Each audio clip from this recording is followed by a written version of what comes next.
Welcome to biology पाठशाला। आज की पाठशाला में हम 9th क्लास की पहला जो चैप्टर है उसकी शुरुआत करेंगे, जो फाइलम से स्टार्ट होता है, ठीक है। और पूरे बेसिक टर्म को स्टार्ट करेंगे। लेकिन उससे पहले जो हम अपने इंस्टीट्यूट संस्था में जाते हैं तो क्लास की शुरुआत करने से पहले दो शब्द मोटिवेशन के बोलते हैं, वो हम चाहते हैं कि अपनी ऑनलाइन मोड में भी बोले। कुछ इस तरीके से है कि अगर आप चल नहीं सकते हो तो धीरे चला करो, धीरे नहीं चल सकते हो तो रेंग कर चला करो, लेकिन चला रोज करो। यानी कि आप प्रयास रोज करिए और सदैव चलते रहिए। चलिए आज बेसिक टर्म की बात करते हैं। पहले तो एक बेसिक चीज ये आप जान लीजिए, दो टर्म होते हैं। हम फाइल देखिए, हम आज बात कर रहे हैं संघ की, ठीक है, सभी लोग बता दें। और ये 9th क्लास का है, हम संघ की बात कर रहे हैं और ये 9th क्लास का है, ठीक है। अब दो टर्म आते हैं, संघ तो ठीक है, अब दो टर्म आते हैं, एक आता है फाइलम और एक आता है फाइला। बहुत से बच्चों को ये भ्रम रहता है कि दोनों एक ही चीज होते हैं, but there is a far between phylum and phyla, ठीक है। देखिए ये जो फाइलम है इससे क्या एक वचन है, ये क्या है, एक वचन है, ठीक है, याद रखेंगे। ये जो फाइलम है एक वचन है और फाइला जो है वो बेसिकली बहुवचन है। अगर हम ये कहते हैं, हमने कहा कि आज हमने संघ प्रोटोजोआ के बारे में पढ़ा, ठीक। अब इस संघ की जगह हमें इंग्लिश का टर्म यूज करना है तो हम बोलेंगे आज हमने फाइलम प्रोटोजोआ के बारे में पढ़ा। सिर्फ प्रोटोजोआ के बारे में पढ़ा यानी कि एक वचन फाइलम का यूज करेंगे। अगर हम कहें कि आज हमने प्रोटोजोआ, एस्कीहेलमिन्थीज, निटेरिया, प्लेटीहेलमिन्थीज, कॉर्डेटा, इन सभी फाइला के बारे में पढ़ा, यानी कि कई सारे संघ है तो वहां बहुवचन फाइला का यूज होगा। तो आज से ये दो टर्म में कभी बच्चों दिक्कत नहीं आनी चाहिए। अब इसको बताने के बाद हम आगे बढ़ते हैं और बात करते हैं चैप्टर की। चैप्टर है फाइलम या फाइला।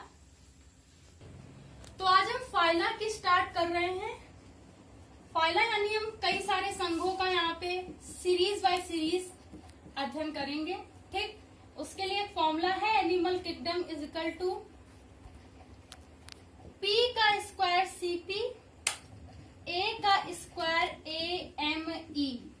फॉर्मूला क्या है, पी का स्क्वायर सीपी ए का स्क्वायर ए एम ई। फिर सी, थोड़ा दूर लिखते हैं, फिर सी। देखिए सबसे पहले लिखेंगे हेमिकॉर्डेटा, ठीक, सिफेलोकॉर्डेटा, यूरोकॉर्डेटा, फिर रम। ये कुछ फॉर्मूला है इस तरीके से। चलिए इसको डब्बे में बंद कर देते हैं, इसको बॉक्स में हम क्या कर देते हैं, बंद कर देते हैं।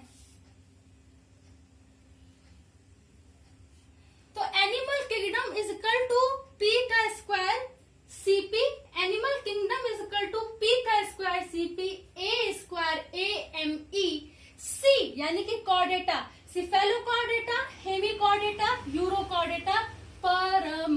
इसका मतलब क्या होता है, देखिए आराम से समझेंगे। पी का मतलब, पी का स्क्वायर पहले का होता है प्रोटोजोआ, ठीक। दूसरे पी का मतलब होता है पोरीफेरा, ठीक ठीक। इसका मतलब होता है बेटा सिलेंट्रेटा, ठीक बेटा। इसका मतलब होता है प्लेटीहेलमिन्थीज,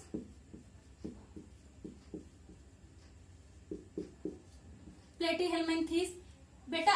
इसका ए का मतलब होता है, देखिए नहीं हिंदी में लिखना है, एस्कीहेलमिन्थीज,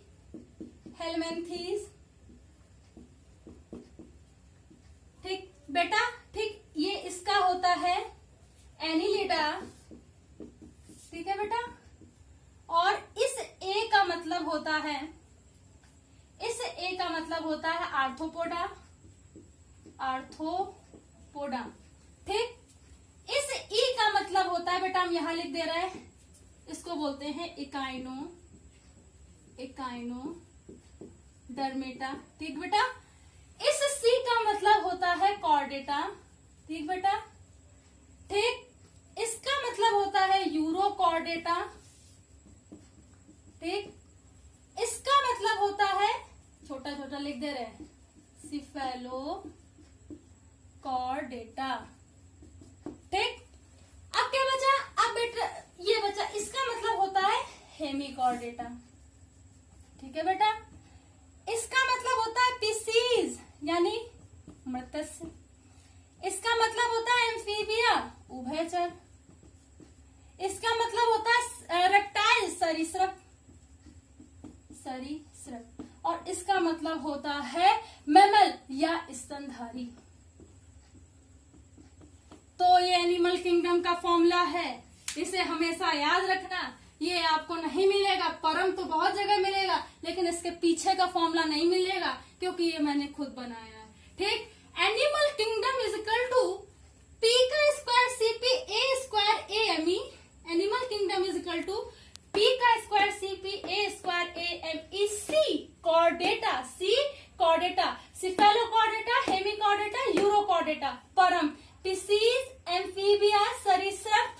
ठीक, यहाँ पर बेटा देखिए बताना भूल गए, एफ का मतलब होता है पक्षी वर्ग, और एम का मतलब होता है स्तनधारी। ठीक, और यहाँ पर देखिए पी का प्रोटोजोआ, पोरीफेरा, सी का सिलेंटेटा, पी का प्लेटीहेल्मिन्थेस, ए का स्क्वायरस्किमिन्थेस, एनिलिडा, आर्थ्रोपोडा, और पूरा मैंने बता दिया। ठीक, तो इसे याद रखिएगा। और ई का मतलब होता है इकाइनोडर्मेटा, और इधर कॉर्डेटा के मैंने बता दिए। तो ये एक फॉर्मूला है, और इस फॉर्मूले को हम अगर याद रखें तो हमें पूरा सीक्वेंस याद रहेगा। सीक्वेंस क्यों हम याद रखें, 9th क्लास में हमें क्या जरूरत पड़ी है सीक्वेंस याद करने की, लेकिन अगर आप सीक्वेंस याद रखते हो तो आपको विकास क्रम का पता चलता है, आपको बेसिक चीजें पता चलती हैं, और आपको ये भी याद रहती है उसकी बेसिक जब चीजें, उसकी डेवलपमेंट याद रहती है, तो उसकी टर्मिनोलॉजी याद रहती है, आपका पूरा कॉन्सेप्ट क्लियर होता है। तो इसलिए ये फॉर्मूला बहुत जरूरी होता है। चलिए अब आगे बात करते हैं, इसको रब कर देते हैं। ठीक है, क्योंकि हमें पहला भी याद कराना भी है। तो आज हम पहले संघ की बात करेंगे 9th क्लास के। ठीक है, और ये संघ है प्रोटोजोआ। ठीक, हिंदी इंग्लिश दोनों लेके चलेंगे, इसलिए कोई बच्चा परेशान मत हो।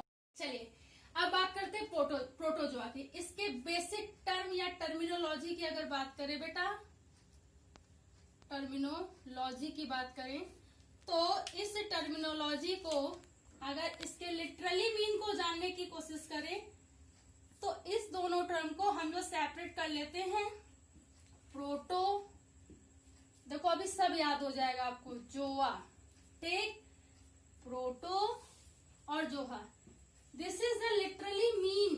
ठीक, और प्रोटोजोआ इसको सेपरेट कर देंगे, इसका लिटरली मीन जानेंगे। देखिए प्रोटो का मतलब क्या होता है, प्रिमिटिव। प्रोटो का मतलब क्या होता है, प्रिमिटिव। अगर इस प्रिमिटिव को हम आरंभिक बोल दें तो कोई दिक्कत है, आरंभिक बोल दें, ठीक, कोई दिक्कत नहीं। अगर इसी प्रिमिटिव को हम प्रारंभिक बोल दें तो कोई दिक्कत है, प्रारंभिक यहाँ लिख दे रहे हैं। ठीक है, प्रारंभिक बोल दें तो कोई दिक्कत है, कोई दिक्कत नहीं। अगर इसी प्रिमिटिव को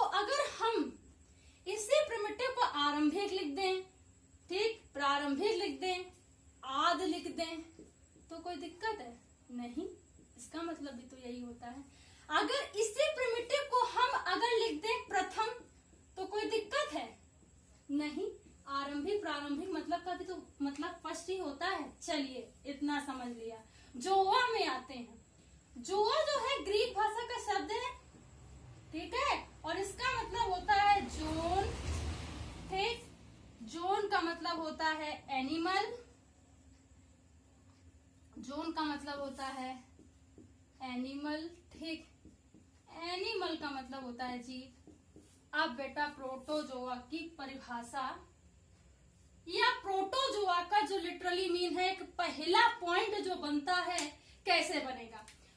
प्रोटोजोआ दो शब्दों से मिलकर बना है अर्थात प्रोटो और जोआ। प्रोटोजोआ दो शब्दों से मिलकर बना है अर्थात प्रोटो और जोआ। प्रोटो का मतलब होता है प्रिमिटिव और जोआ का मतलब होता है जोन्स। प्रोटो का मतलब होता है प्रिमिटिव और जोआ का मतलब होता है जोन्स। प्रिमिटिव अर्थात प्रारंभिक, प्रिमिटिव अर्थात आरंभिक, इसे प्रारंभिक भी कह सकते हैं, आदि भी कह सकते हैं, प्रथम भी कह सकते हैं, ठीक। और जोन्स का मतलब होता है एनिमल, जिसे जीव कहते हैं। अब हमने इतने सारे पॉइंट क्यों लिखे, क्योंकि प्रोटोजोआ से ऑब्जेक्टिव क्वेश्चन बहुत आते हैं, इसलिए ये बात जानना जरूरी है, ठीक। तो कैसे इसको समझेंगे? ऐसे प्राणी जो आरंभिक होते हैं, प्रारंभिक होते हैं, आदि होते हैं, पृथ्वी पर पाए जाने वाले प्रथम प्राणी जो होते हैं वो प्रोटोजोआ के होते हैं। तो ऐसे एनिमल जो आरंभिक है, प्रारंभिक है, आद्य है, पृथ्वी पर पाए जाने वाले प्रथम एनिमल होते हैं वो प्रोटोजोआ संघ के अंतर्गत आते हैं, ठीक। लिटरली मीन टर्मिनोलॉजी का मतलब समझ में आया। जब इस टर्मिनोलॉजी को हम समझ लेते हैं तो हम इसका पहला मूलभूत लक्षण जान लेते हैं। अब आप चाहे तो इसमें लिख सकते हैं कि 1673 में एंटोनी वॉन ल्यूवेनहॉक ने इसे बताया था। ल्यूवेनहॉक ने इसे बताया था, इसे भी याद रखना, ठीक। तो इतनी बात याद रखेंगे। चलिए, अगर आपसे क्वेश्चन पूछ लिया जाए कि पृथ्वी पर पाए जाने वाले, देखिए ध्यान से देखिएगा, पृथ्वी पर पाए जाने वाले प्रारंभिक एनिमल किस संघ से संबंधित है? प्रोटोजोआ। पृथ्वी पर पाए जाने वाले प्रारंभिक जीव किस संघ से संबंधित है? प्रोटोजोआ। फिर आपसे पूछा जाएगा कि एनिमल किंगडम में या जंतु जगत में आद्य जीव किस संघ के अंतर्गत आते हैं? प्रोटोजोआ। आपसे पूछा जाएगा पृथ्वी पर प्रथम जीव कौन से संघ के एनिमल होते हैं? प्रोटोजोआ। आपसे इस तरीके से पूछा जाएगा कि अमीबा एक प्रथम आद्य जीव है, किस संघ से संबंधित है? प्रोटोजोआ। तो इस तरीके से तमाम क्वेश्चन बनते हैं, इसको सबको याद रखिएगा। अब इसके मूलभूत लक्षण पे आते हैं। चलिए इसको हम रब कर देते हैं। चलिए, इसकी बेसिक टर्मिनोलॉजी के बाद हम आते हैं the fundamental fact of, fundamental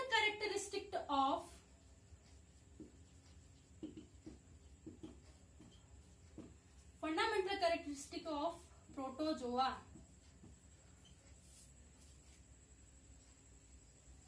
protozoa के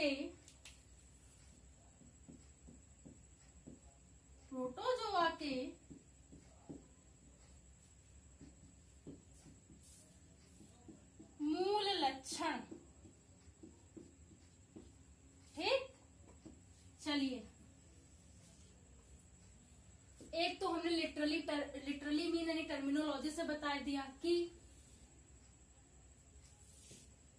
पृथ्वी पर पाए जाने वाले, तो क्या, बहुत जल्दी ना लिखें, पृथ्वी पर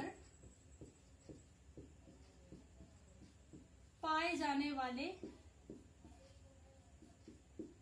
प्रथम आद प्रारंभिक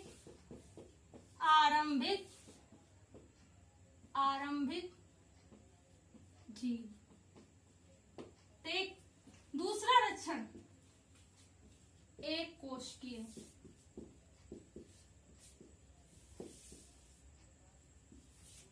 ठीक, यूनिसेलुलर। दूसरा सूक्ष्म दर्शी, माइक्रोस्कोपिक।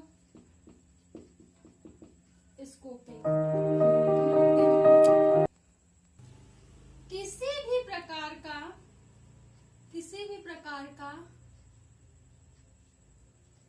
तंत्र नहीं होता, लेकिन सारी क्रियाएं, मतलब उत्सर्जन, है ना बेटा, श्वसन, ठीक, छोटा छोटा लिख दिया है, जनन, ये सारी क्रियाएं होती हैं, ठीक है। अब इनका हैबिटेट कैसे होता है? नदी, पोखर, झील, तालाब में पाए जाते हैं, यानी एक्वेटिक होते हैं, जलीय होते हैं। एग्जाम्पल क्या है? देखिए, अमीबा,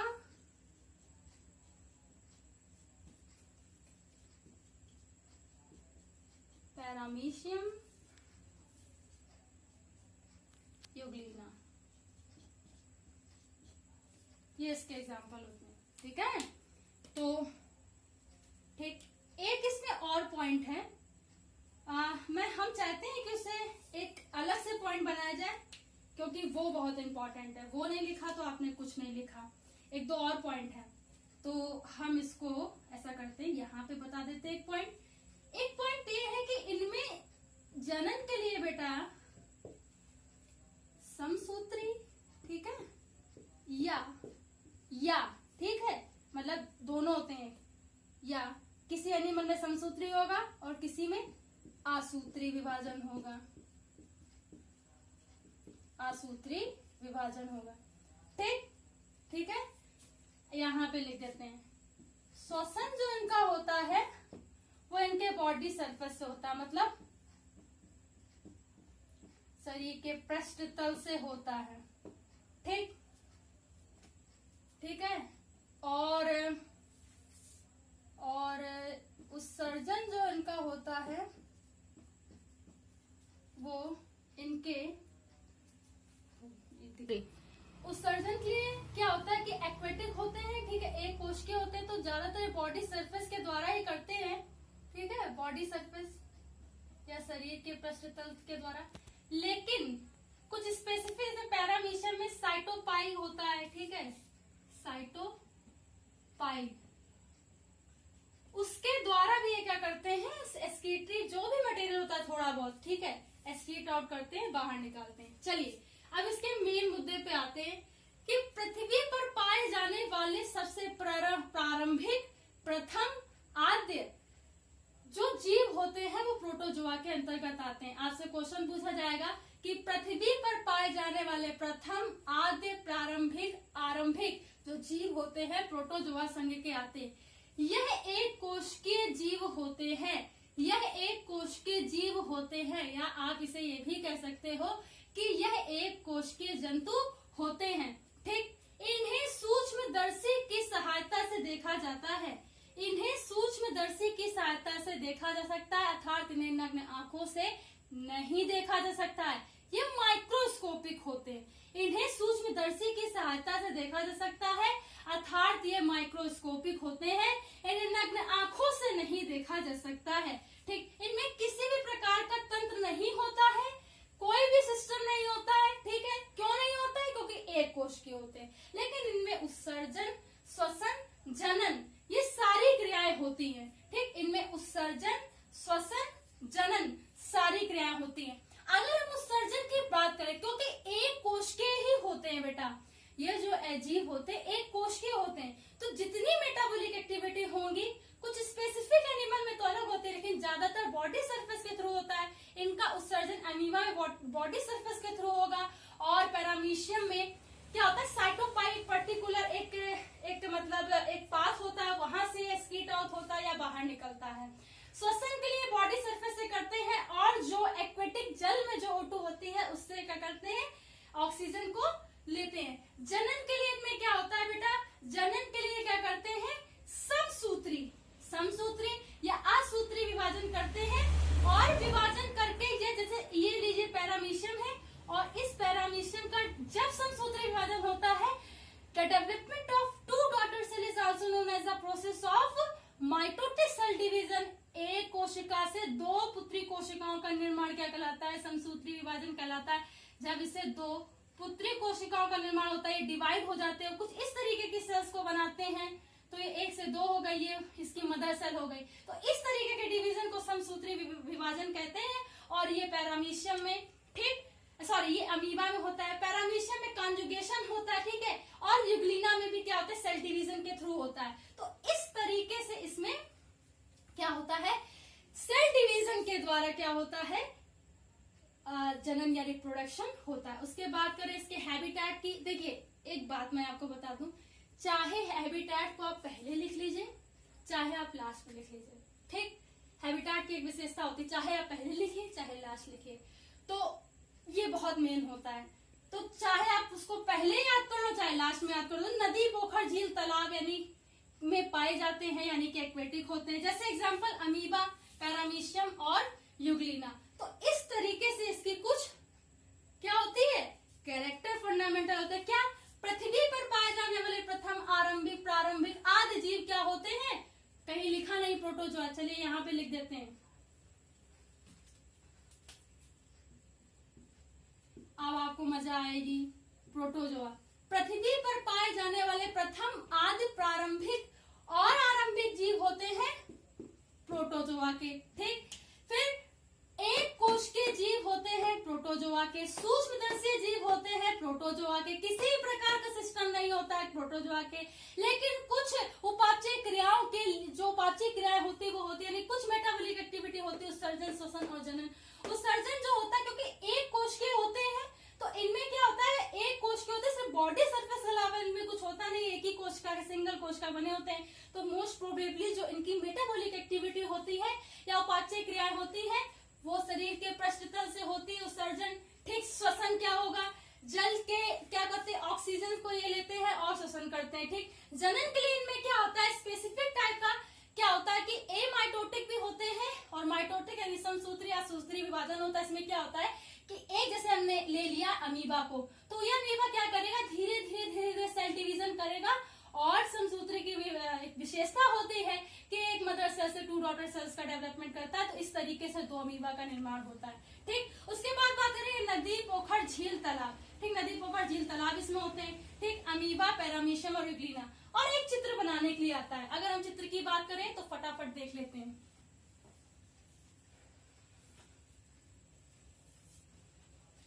देखिए अगर हम बहुत सिंपल बात करें, बच्चे अमीबा का भी बनाते हैं, ठीक है, पैरामीशियम का भी बनाते हैं, यूग्लिना का भी बनाते हैं, ठीक है। आप चाहे कोई भी बना लीजिए, कोई दिक्कत नहीं, 2 बना लो तो बहुत अच्छी बात है, अच्छे मार्क्स मिलते हैं, ठीक है। 2 बनाने पे इम्पैक्ट अच्छा पड़ता है। हम आपको बताते हैं एक सिंपल जो सबको पता होता है। ये मान लीजिए कोई पैरामीशियम, सॉरी अमीबा है, ठीक। अमीबा में क्या होता है, ये ऐसे इस तरीके से,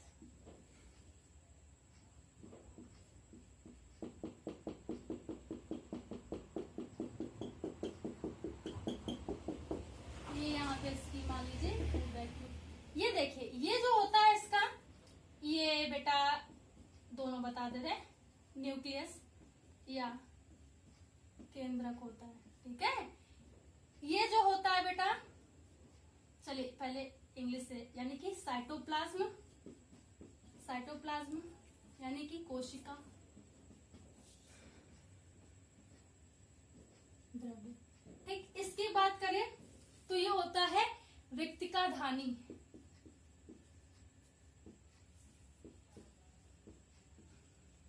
यानी कि फूड वैक्यूल। यहीं पे पैरामीशियम का जो फूड जो भी लेते हैं, ठीक है, जो भी डायब्रिस वगैरह हो गए, ठीक है। डायब्रिस इट मीन्स की मतलब जो भी जो आसपास के जो भी सड़े या कुछ भी ऐसी चीजें हैं तो वही लेते हैं। फूड मटेरियल जो हो गया, ठीक है, बैक्टीरिया हो गया, कुछ भी हो गया, फूड मटेरियल को स्टोर करने का एक स्थान होता है, it is also known as food material, sorry क्या कहते हैं, रिक्तिका धानी या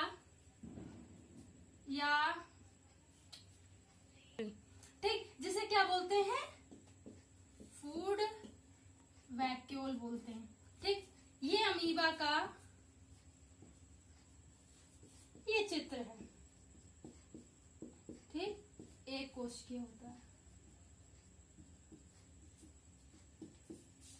ठीक ठीक।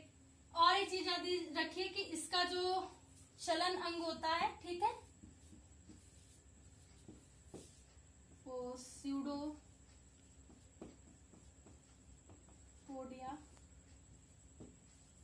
स्यूडोपास होता है, ठीक है। तो ये इसके कुछ बेसिक फंडामेंटल फैक्ट थे, और इस फंडामेंटल फैक्ट के अंतर्गत हमने सबसे पहले क्या पढ़ा, उसकी टर्मिनोलॉजी के बारे में पढ़ा। ठीक, टर्मिनोलॉजी के बारे में पढ़ा, किसने प्रोटोजोआ का नाम दिया उसके बारे में पढ़ा, उसके फंडामेंटल फैक्ट के बारे में पढ़ा, एग्जाम्पल के बारे में पढ़ा और एक फिगर के बारे में पढ़ा। इतनी चीजें 9th में आती है। ठीक, तो ये संडे संडे क्लास चलेगी 9th क्लास की, और अगले संडे हम बात करेंगे पोरीफेरा संघ की, जो बहुत अच्छा संघ है, उसमें बहुत सारी चीजें आपको जानने के लिए मिलेगी। अगर आज की बायोलॉजी पाठशाला की ये है, ठीक है, क्लास पसंद आई हो तो इसे ज्यादा से ज्यादा बच्चों तक पहुंचाइए और इसका लाभ उठाइए। धन्यवाद।